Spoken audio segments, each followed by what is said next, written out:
Everything you think you know about survival is wrong.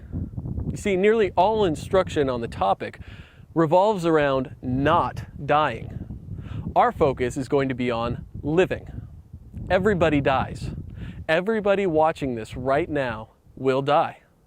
But for Christians, death is gain, for then we will be with the Lord. Until He calls us home, we realize there is a purpose for our continued existence here. Paul said in Philippians 1:23 through 24, "I desire to depart and be with Christ, which is far better, but to remain in the flesh is more necessary for you. I want you to have the knowledge and confidence to meet your own needs, so that then you begin to look to the needs of others." This kind of confidence cannot be placed in adequate preparations or sufficient fieldcraft. For as Solomon said in Ecclesiastes 12:12, "There is no end to the making of many books, and much study wearies the body." Instead, my goal is to equip you with an agile and active mind, capable of adapting to the ambiguous environments that you'll find in a survival situation, and resting completely in the peace to be found in the sovereignty of our Lord Jesus Christ. Does that mean we shouldn't prepare? Absolutely not. Proverbs 22:3 and 27:12 say the exact same thing. The sensible see danger and take cover, but the foolish keep going and are punished. So while you prepare, your preparations should enable you to meet the physical needs of others as a means of addressing their spiritual needs, just as Jesus did during His earthly ministry. Come on inside and we'll talk about some more specifics.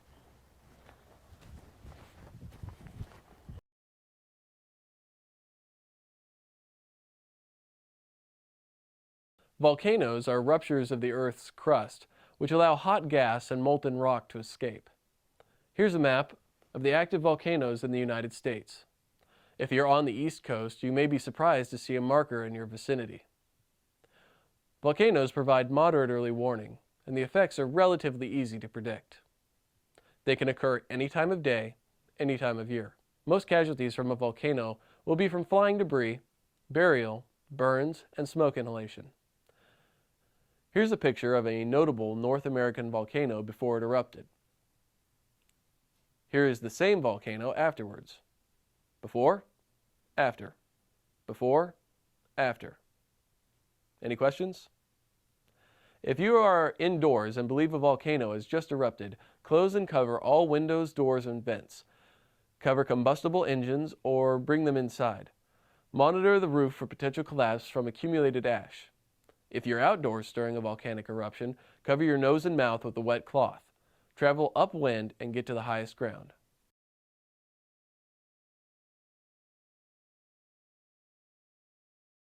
Landslides provide no early warning, but we can predict the correct conditions for one to occur. Generally, landslides occur after substantial rainfall, floods, or snowmelts. If there's been 3 to 4 inches of rain per day for several days, or 1/4 of an inch per hour for several hours, the conditions are right for a landslide. Any precipitation event after a wildfire also sets the correct conditions for a landslide. This is a map of the areas in the United States which are susceptible to landslides. Most casualties from a landslide will be from burial and falling debris. If you observe the correct conditions for a landslide and are inside, go upstairs and stay next to sturdy furniture. Do not sleep in the lower levels of a structure, and do not sleep in rooms that face hazardous slopes. If you're outdoors, get to higher ground. If high ground is not available or inaccessible, climb to a high tree, curl into a tight ball to protect your neck and head with your arms and hands.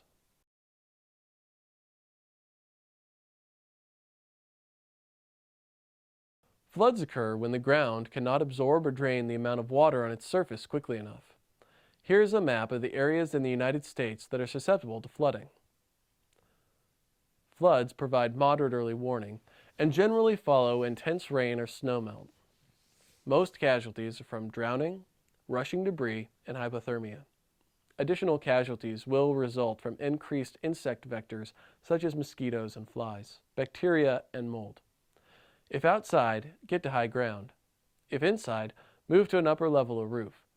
Don't try to drive through rushing water. If all else fails, try to find something buoyant to hold on to or get in. Do not try to swim. Remember the fundamentals of heat loss and get out of the water as soon as you can.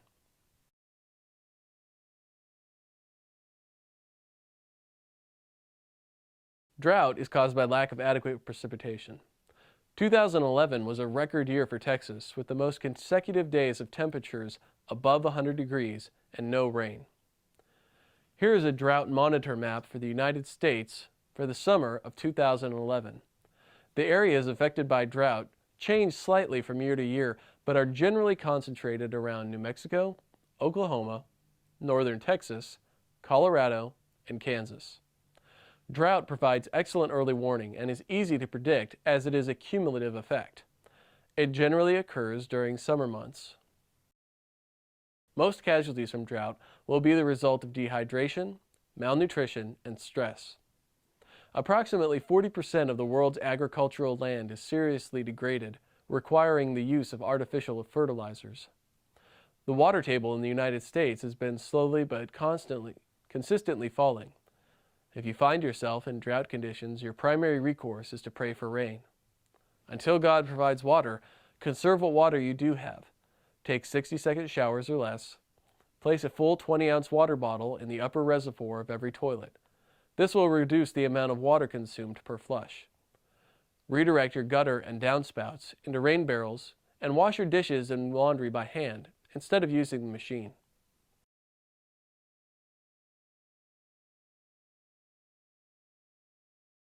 You may be a little overwhelmed after reviewing all of these natural disasters. Though we know that natural disasters will continue to occur with increasing frequency as the end draws near, God has not only provided for our ultimate peace through Jesus' sacrifice on the cross, but He has also given us a promise for when times look bleak. Genesis 8:22 says, "As long as the earth endures, seed time and harvest, cold and heat, summer and winter, and day and night will not cease." Natural disasters can have widespread devastation, but a new dawn is only a few hours away. Once the event is past, begin the hard work of rebuilding or relocating. And don't forget that many others are suffering, some more than you. Take this opportunity to have real conversations about what we place value in. Share the gospel as a means of securing items of true value, as Jesus did in Matthew 6:19-20.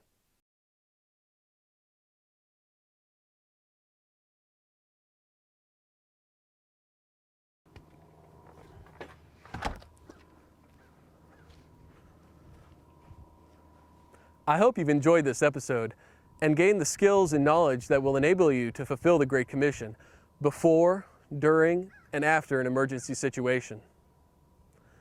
As a quick review, the 7 aspects of survival in order are planning, medical, shelter, defense, water, food, and utilities.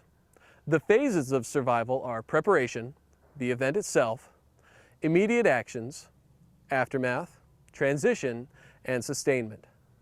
Remember that survival is a mental exercise played out in the physical realm. Sustained survival is a team sport. Security is an illusion, and people are depending on you, even if you haven't found them yet.